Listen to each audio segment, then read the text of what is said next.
Have you ever heard that a daughter's dream was so important to her parents that they left their home and city behind and shifted to the city of the daughter's dreams? That's what my parents did. When I got admission to the American Film Institute, they also moved to Los Angeles along with me. I was their only daughter, and their life revolved around me. But look at the irony. I had to shift to New York because the producers of my debut film were from New York, and all the work for the film had to be done from there. But my parents never complained. The casting for my film was already complete. Only 2 characters were left. The rest of the production work was also done. I was so lost in the hustle and bustle of New York and the film industry that all I craved was the comfort of home. The simple talks of mom-dad, the homemade food, and the uncomplicated environment of home. I called the Los Angeles home. "Hello, Mom. This is Alyssa speaking. I'm coming home tomorrow. I've finally taken a break. Enough is enough. But dear, your debut film is there and only 20 days of shooting are left. Are you sure? Are you not doing this under our pressure?"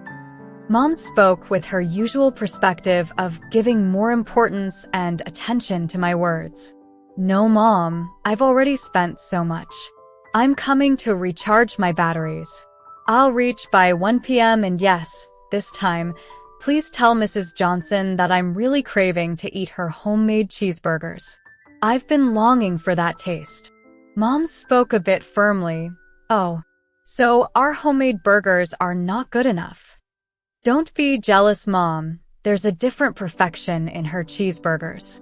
The perfect balance of seasonings, the slight tanginess of the pickles, and the crunchiness of the bun. In New York, only at McDonald's burger joint, you get that, but Mrs. Johnson is a real pro." Mom's voice was soft. "Okay, dear." "Okay, bye, Mom." Actually, no one in the neighborhood liked Mrs. Johnson, and she too didn't like most people. I don't know what it was that made people shy away from her. She cooked food of such excellent quality that you would be in awe. She also fed with all her heart. People would eat and drink, but then distance themselves from her. A pearl white dress, a clean, smooth, round face, fair skin, short trimmed hair, and 2 small sparkling diamond earrings, sunglasses, and that 2 Ray-Bans. So far, so good. The thing was that her age was only 73 years. Appearing so proper and different from others at this age, this was her only crime. The opinion of the ladies of the neighborhood was that she shouldn't be living alone at this age. Perhaps Mrs. Johnson's carefree lifestyle, her self-reliance, and living alone were bothering everyone. She did not fit in, that is, she didn't fit into the expectations of everyone, like a 73-year-old woman is supposed to be. When she used to go out alone in her white Cadillac every Monday to have coffee, the ladies sitting on the bench would look at each other and gesture, "The madam is going for vagrancy." For a few days, Mrs. Johnson had stopped taking them along in her car for coffee because the women's chatter would get stuck on, "Well, what's the need to drink a $20 coffee? Even better coffee can be made at home." And Mrs. Johnson would say, "But there's something else about having coffee at a coffee shop. It's so romantic." This word seemed to be allergic to these ladies. What kind of romanticism does she need at the age of 73? But Mrs. Johnson would fearlessly sit in her stylish dress among 22 to 25-year-old students at the coffee shop every Wednesday and have her coffee. She would also take care of her other errands on the way, like the bank, pharmacy, dentist, and shopping for household items from the mall. This one outing in a week would completely rejuvenate her mind.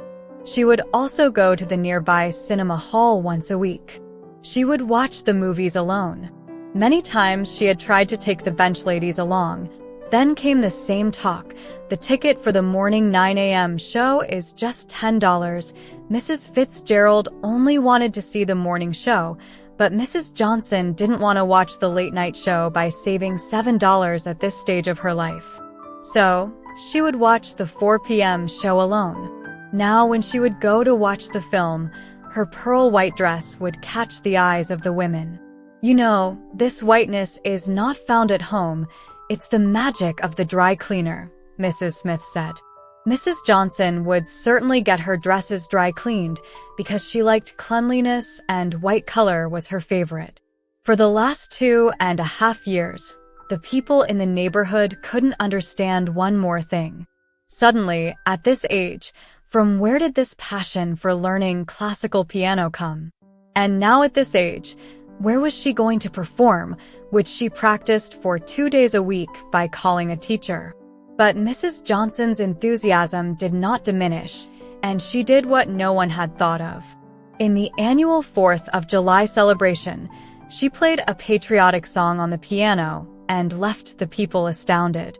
Then, the comment of the neighborhood ladies was, "Well, she has done something suitable for her age." I started listening to Elvis Presley on the phone with earphones on. I was just lying down when Mom's phone came. "Dear, I've told Mrs. Johnson about your request for cheeseburgers, but now you have to do one of her errands. While coming to Los Angeles, you'll have to pick up 4 tailored dresses from the tailor's shop in Malibu. I've sent you the tailor's number. Now don't ask why she still gets her dresses tailored from the same stylish tailor." I laughed. Mom, just let her live her way. Who decided that at the age of 73, one shouldn't wear stylish dresses? What's the problem, Mom? You're not thinking like those bench ladies, are you? Lying down, I kept wondering how long people will judge women, whether they are 20 years old or 80. Others decide how she should live, who she should live with. What drinks, coffee, tea, or cocktails are appropriate? What clothes to wear? What about her own mind?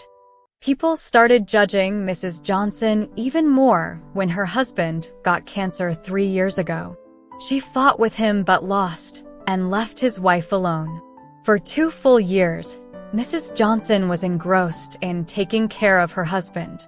They went to the hospital every day for his chemotherapy, returned after many hours, and she would then cook the food herself, take her husband for a walk in the garden in the evening, then make the dinner, and this cycle continued.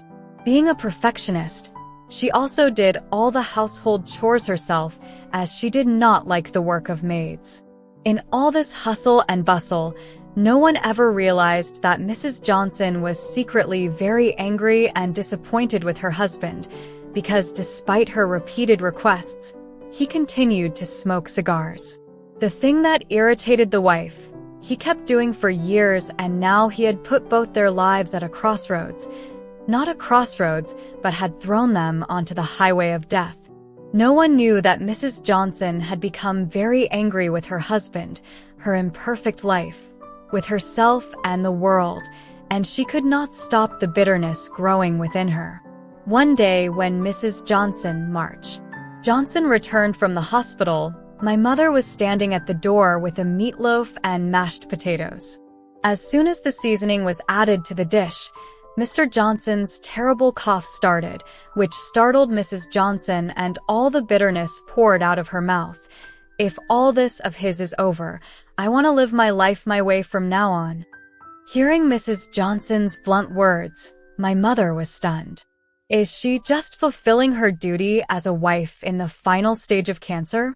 Does she have no concern for her husband's suffering? The day Mr. Johnson passed away, my mother came to their house with a casserole dish and a bouquet of flowers. She saw Mrs. Johnson sitting alone, sipping a cup of black coffee. Seeing her somber demeanor, my mother felt deeply for her grief and immediately got to work, setting up the living room for the visitation. She laid out a white linen sheet over the couch, arranging the flowers around a framed portrait of Mr. Johnson. When she asked Mrs. Johnson if she needed any assistance preparing for the funeral service, Mrs. Johnson firmly stated, "No need for any rituals. I haven't been to church in years." My mother was taken aback, but simply nodded and sat quietly with Mrs. Johnson, offering her silent support. After some time, Dad and I reached there and saw Mrs. Johnson laughing with her friends.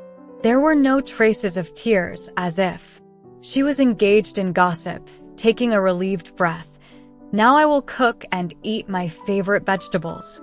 Our tastes were completely different, and I had to eat only the vegetables of their choice with them. There was always food left over for 2 people. I understood. Her mind is in shock, and this is her coping mechanism.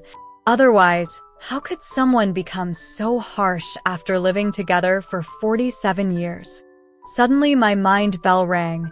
So, Mrs. Johnson, you have acted. Wow. My mind was rapidly processing. Acting was my passion. I've worked in many plays, said Mrs. Johnson. Mrs. Johnson, can you say these dialogues right now? I want to record it. I was overjoyed. I quickly took out my mobile.